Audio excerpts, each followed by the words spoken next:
গল্পে স্বল্পে তরুণে আপনাদের স্বাগত। বাংলা সাহিত্য ভাণ্ডারে ছোট গল্পের সম্ভার অতুলনীয়।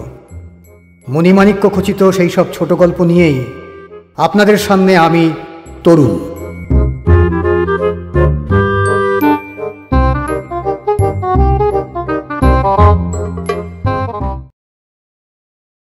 আজকের গল্প বামা, রচনা বিভূতিভূষণ বন্দ্যোপাধ্যায়।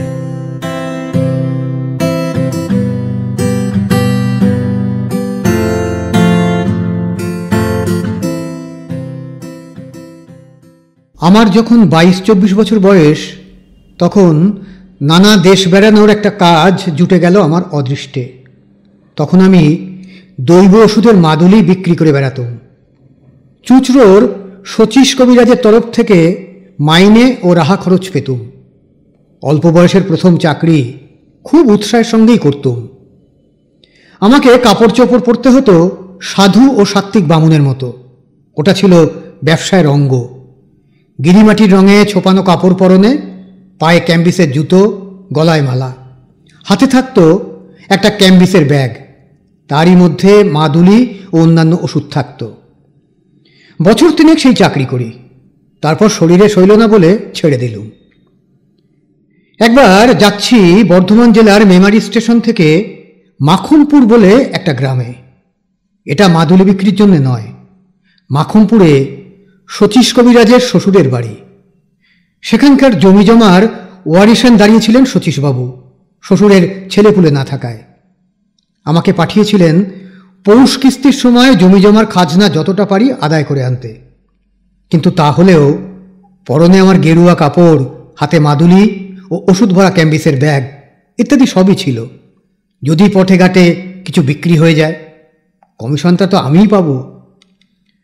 কখনো ও অঞ্চলে যাইনি। মেমারি স্টেশনে নেমে বেলা 2টোর সময়ে হাঁটছি তো হেঁটেই চলেছি, পথ আর ফুরোয় না। এক জায়গায় একটা ছোট বাজার পড়ল, সেখানে কিছু খেয়ে নিয়ে আবার পথ হাঁটি।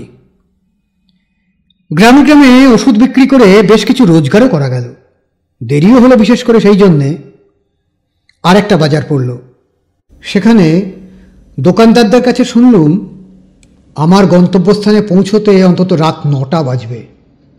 কিন্তু সকলেই বললে, সন্ধ্যের পরে আগে কি আর পথ হাঁটবেন না ঠাকুরমশাই? এইসব দেশে ফাঁসুরে ডাকাতের বড় ভয়। বিদেশি দেখলে মেরে ধরে যথাসর্বস্ব কেড়ে নেয়। প্রায় বনের ধারে বড় বড় মাঠের মধ্যে ঘাপটি মেরে বসে থাকে। সাবধান, একটা দিঘি পড়বে মাঠের মধ্যে ক্রস্তিনের দূরে, জায়গাটা ভালো নয়। বড় বড় মাঠের ওপর দিয়ে রাস্তা। সন্ধ্যা প্রায় হয়। এমন সময় দূরে একটা তালগাছ ঘেরা দিঘি দেখা গেল বটে। আমার বুক ঢিপ ঢিপ করে উঠল। দিঘির ওপাশে সঞ্জয়পুর বলে একটা গ্রাম, সেখানেই রাত্রের জন্য আশ্রয় নেওয়ার কথা বাজারে বলে দিয়েছিল। কিন্তু সন্ধ্যা তো হয়ে গেল তাল দিঘির এদিকেই, অন্ধকার হবার দেরি নেই। কোথায় বা সঞ্জয়পুর, কোথায় বা কি? মনে ভারী ভয় হলো। কি করি এখন?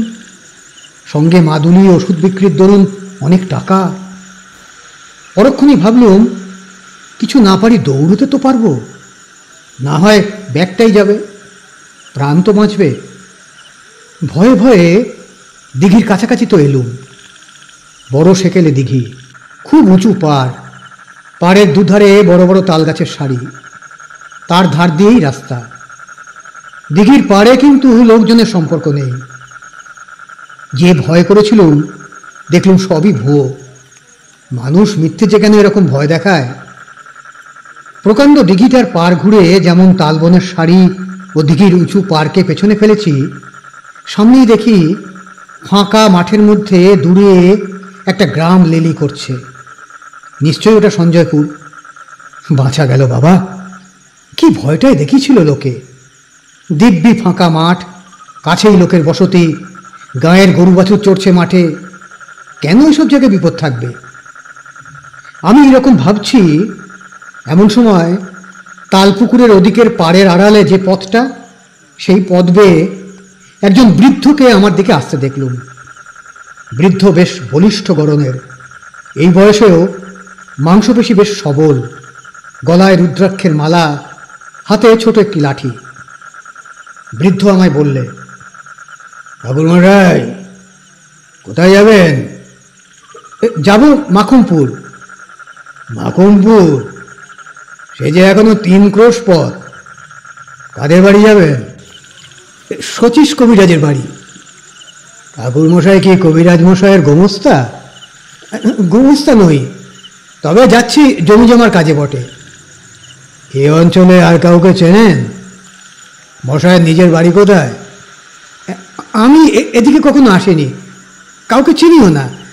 মাখনপুরেও নতুন যাচ্ছি। সেখানেও কেউ তাহলে আপনাকে চেনে না? না, কে চিনবে? আমার এই কথায় আমার যেন মনে হলো বুড়ো একটু কি ভাবলে। তারপর আমায় বললে, কিছু যদি মনে না করেন একটা কথা বলি। রাত্রে আজ দয়া করে আমার বাড়িতে পায়ের ধুলো দিন। আমরা যাতে বাড়ুই, জল আচরণীয়, আপনার অসুবিধে হবে না। চণ্ডী মণ্ডপের পাশে বাইরের ঘর আছে, সেখানে থাকবেন, রান্না বান্না করে খাবেন। আসুন আসুন দয়া করে। আমি বৃদ্ধের কথায় ভারী সন্তুষ্ট হলুম। সত্যিই তো, সেকালের লোকেরা অন্য ধরনের শিক্ষায় মানুষ। অতিথি অভ্যাগতদের সেবা করেই এদের তৃপ্তি। বৃদ্ধ এই প্রস্তাব না করলে রাঢ় অঞ্চলের অজানা মেঠো পথ বেয়ে এই সুমুখ আঁধার রাতে আমায় যেতেই তো হতো মাখনপুরে 3 ক্রোশ হেঁটে। গ্রামের পূর্ব প্রান্তে বড় মাঠের ধারে বৃদ্ধের বাড়ি। বৃদ্ধের নাম নফরচন্দ্র দাস। আমি চণ্ডী মণ্ডপে গিয়ে উঠতেই একটা কুকুর ঘেউ ঘেউ করে উঠল। কুকুরের এই ডাকটা আমার ভালো লাগলো না। এর আমি কোনো কারণ নিতে পারবো না, কিন্তু এই কুকুরের চিৎকারের যেন একটা ছন্ন ছড়া অমঙ্গলজনক অর্থ আছে। মঙ্গল সন্ধ্যায় কোনো গৃহস্থ বাড়িতে আসেনি, যেন শ্মশান ভূমিতে এসেছি। বৃদ্ধের বাড়ি দেখে মনে হলো বেশ অবস্থাপন্ন গৃহস্থ। বাড়ির উঠোনে সারি সারি 3টে বড় বড় ধানের গোলা, গোলার সঙ্গে প্রকাণ্ড গোয়াল ঘর, বলদ ও গাইয়ে প্রায় 20-22টা। অন্তঃপুরের দিকে 4খানা বড় বড় 8 চালার ঘর। বাইরের এই চণ্ডী মণ্ডপ ও তার পাশে আর একখানা কুঠুরি। আমার কথাটা ভালো করে বুঝতে গেলে এই কুঠুরিটার কথা আরেকটু ভালো করে শুনতে হবে। কুঠুরিটিকে চণ্ডী মণ্ডপ সংলগ্ন একটা কামরাও বলা যায়, কারণ একটা সরু রোয়াকের দ্বারা চণ্ডী মণ্ডপের পেছন দিকের সঙ্গে সংলগ্ন। অথচ দোর বন্ধ করে দিলে বাইরের বাড়ির সঙ্গে সম্পর্ক চলে গিয়ে এটা ভেতর বাড়ির একখানা ঘরের সামিল হয়ে দাঁড়ায়। আমায় বাসা দেওয়া হলো এই কুঠুরিতে। কুঠুরির একপাশে ছোট একটা চালা, সেখানে আমার রান্নার আয়োজন করে দিয়েছে। হাত মুখ ধুয়ে সুস্থ হয়ে আমি বিশ্রাম করছি। গৃহস্বামী এসে বললেন, ঠাকুরমশাই রান্না চাবান, আর রাত করেন কেন? আমি রান্না চালায় বসে রান্না চড়িয়ে দিতে যাচ্ছি, এমন সময় দেখি একটি বউ বাড়ির ভেতর থেকে একগাছা ঝাঁটা হাতে এসে আমার রান্না চালার সামনে দিয়ে ঢুকলো ও ঝাঁট দিতে লাগলো। কুঠুরির দরজা খোলা। আমি যেখানে বসে সেখান থেকে কুঠুরিটার ভেতর দেখা যায়।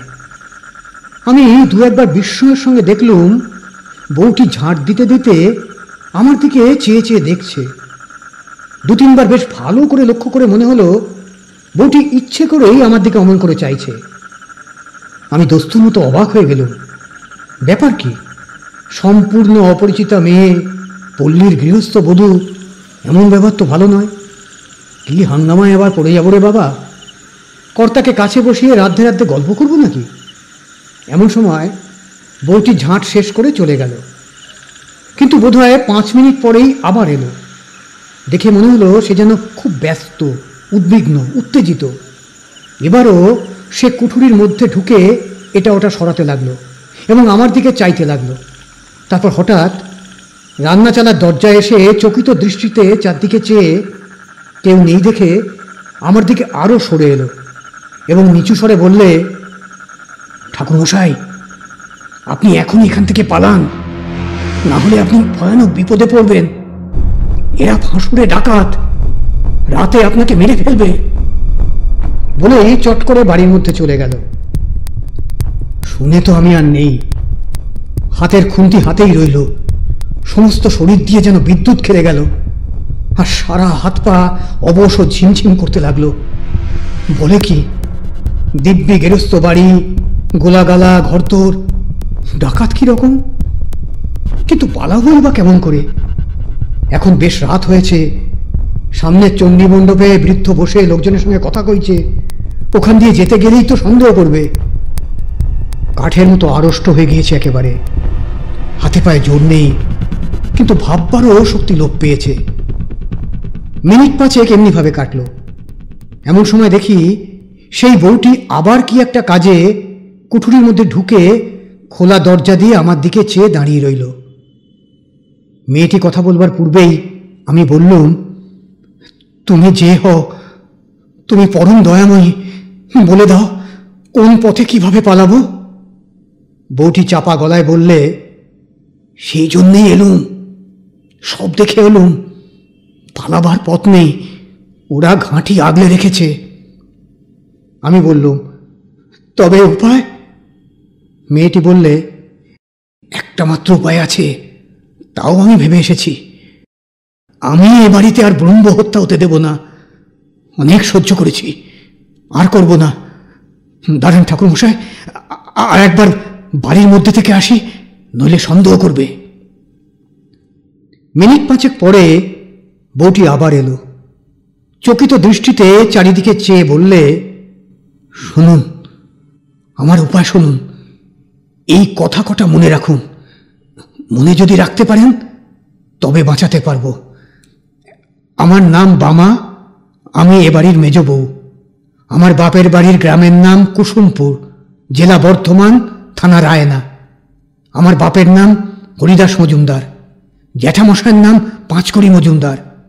আমরা দুই বোন, আমার দিদির নাম কান্তমণি, বিয়ে হয়েছে সামন্তপুর, তেওটা, বর্ধমান জেলা। শ্বশুরের নাম দুর্লভ দাস, সবই যাতে বারোই। আমার বাবা জ্যাঠামশাই সব বেঁচে আছেন, কিন্তু মা নেই। আমার তখন বুদ্ধি লোপ পেতে বসেছে, যা বলে মেয়েটি তাই করে যাই। এতে কি হবে? বউটি কিন্তু এক একবার বাড়ির মধ্যে যায়, আবার অল্প 2 মিনিটের জন্য ফিরে এসে আমায় তালিম দিয়ে যায়। মনে আছে তো? জ্যাঠামশাইয়ের নাম কি? আমি বললুম, হরিদাস মজুমদার। না না, পাঁচকড়ি মজুমদার। বাবার নাম হরিদাস মজুমদার। আমার দিদির নাম কি? শ্বশুরবাড়ি কোন গায়ে? কান্তমণি। শ্বশুরবাড়ি হল, শ্বশুরবাড়ি, আপনি সব মাটি করলেন দেখছি, সামন্তপুর, তেওটা। বলুন। সামন্তপুর, তেওটা। শ্বশুরের নাম রামযদু দাস, না না, দুর্লভ রাম দাস। অবশেষে মিনিট 10-12 মধ্যে আমার কাছে সব পরিষ্কার হয়ে এসেছে। বউটি বললে, রান্না খাওয়া করে নিন ঠাকুরমশাই, কোনো ভয় করবেন না। আমার বাপের বাড়ির নামধাম যখন জানা হয়ে গেছে, তখন আপনাকে বাঁচাতে পেরেছি। এখন শুনুন, খাওয়া দাওয়ার পরেই শ্বশুরমশাইয়ের কাছে আমার বাপের বাড়ির পরিচয় দিয়ে বলবেন আপনি তাদের গুরুবংশ। আমার নাম বলে জিজ্ঞেস করবেন আমার বিয়ে হয়েছে কোথায়, জানো নাকি? গলা যেন না কাঁপে, কোনো রকম সন্দেহ যেন না হয়। আমি চললুম, আবার আসবো। আপনি শ্বশুরকে বলবার পরে কিন্তু দেরি করবেন না বেশি, বিপদ কখন হয় বলা তো যায় না। রান্না খাওয়া শেষ না করলেও তো সন্দেহ করতে পারে। রান্না খাওয়া করতেই হলো। রাত্রের অন্ধকার তখন বেশ ঘন হয়ে এসেছে। রাত আন্দাজ 10টার কম নয়। আহারাদির পর নিজের কুঠুরিতে বসেছি, আর আমার মনে হচ্ছে এ বাড়ির সবাই যেন খাড়ায় রামদাতে শান দিচ্ছে আমার গলাটি কাটবার জন্যে। এই সময় গৃহস্বামী স্বয়ং আমার জন্য পান নিয়ে এলো। বললেন, কি ঠাকুরমশাই, আহারাদি হলো?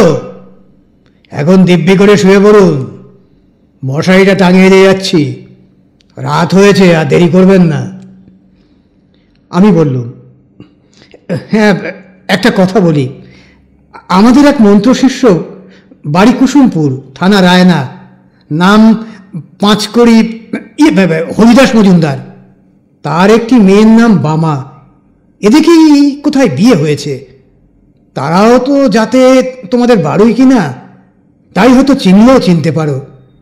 মেয়েটির জ্যাঠা দুর্লভরাম, না পাঁচকড়ি, আমায় বলে দিয়েছিল মেয়েটির শ্বশুর বাড়ির খোঁজ করে একবার সেখানে যেতে। তা যখন এলো মেয়ে দেশে। আমার কথা শুনে বৃদ্ধ যেন কেমন হয়ে গেল। আমার দিকে অবাক হয়ে চেয়ে বললে, কুসুমপুরের হরিদাস মজুমদার? বামা, আপনি তাদের চিনলেন কি করে? বামার কথা স্মরণ করে গলা না কাঁপিয়ে দৃঢ় স্বরে বললুম, আমি যে তাদের গুরুবংশ। আমার বাবার ওরা মন্ত্রশিষ্য কিনা। বৃদ্ধ তাড়াতাড়ি বললে, বসুন, আমি আসছি। আমি একটা কুঠুরির মধ্যে বসে রইলুম। সন্দেহ ও ভয় তখনও কিন্তু যায়নি। আর এরা যে গুরুদেবকেই রেহাই দেবে তা কে বলেছে? কিছুক্ষণ পরে বৃদ্ধ ফিরে এলো। পেছনে পেছনে সেই বধূটি, আর একজন সন্ডামার কাগজের যুবক এবং একজন প্রৌঢ়া স্ত্রী লোক, সম্ভবত বৃদ্ধের স্ত্রী। বৃদ্ধ বললে, এই যে বামা ঠাকুরমশাই, আমারই মেজ ছেলের সঙ্গে। এই আমার মেজ ছেলে শম্ভু। গড় করো, সব গড় করো। মেজ বৌমা, দেখো তো চিনতে পারো একে? চমৎকার অভিনেত্রী বটে বামা, অদ্ভুত অভিনয় করে গেল বটে। ঘোমটা খুলে হাসি মুখে সে আমার পায়ের ধুলো নিয়ে প্রণাম করলে গলায় আঁচল দিয়ে। জীবনদাত্রী দয়াময়ী বামা। আমার চোখে প্রায় জল এসে পড়ল। তারপর সে রাত্রি তো কেটে গেল। খাবার জল দেবার ছুতো করে এসে বামা আমায় আশ্বাস দিয়ে গেল। বললে, বিপদ কেটে গিয়েছে। আমার চোখে না পড়লে সর্বনাশ হতো, ভিটেতে ব্রহ্ম হত্যে হতো। অনেক হয়েছে, অনেক হয়েছে এই কুঠুরিতে, এই বিছানায়, এই মেঝেতে অনেক লাশ পোঁতা। আমার মনের অবস্থা বলবার নয়।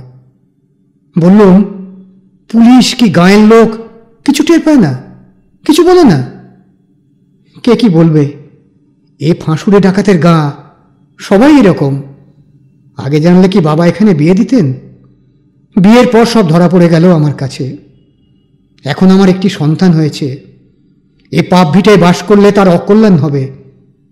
ওকে বারণ করি, কিন্তু ও কি করবে? মাথার উপর শ্বশুরমশাই রয়েছেন, পুরনো ডাকাত, দাদারা রয়েছে। আপনি ঘুমিয়ে পড়ুন বাবা ঠাকুর, আর ভয় নেই। সকাল হলো। বিদায় নেওয়ার সময় বৃদ্ধ আমায় 5 টাকা গুরু প্রণামে দিলে। বামাকে আড়ালে ডেকে বললুম, তুমি আমার মা, আমার জীবনদাত্রী। আশীর্বাদ করি চিরসুখী হও মা। বামার মতো বুদ্ধিমতী নারী জীবনে আর আমার চোখে পড়েনি। কত কাল হয়ে গেল। এই বৃদ্ধ বয়সেও সেই দয়াময়ী পল্লীবধূটির স্মৃতিতে আমার চোখে জল এসে পড়ে, শ্রদ্ধায় মন পূর্ণ হয়ে ওঠে।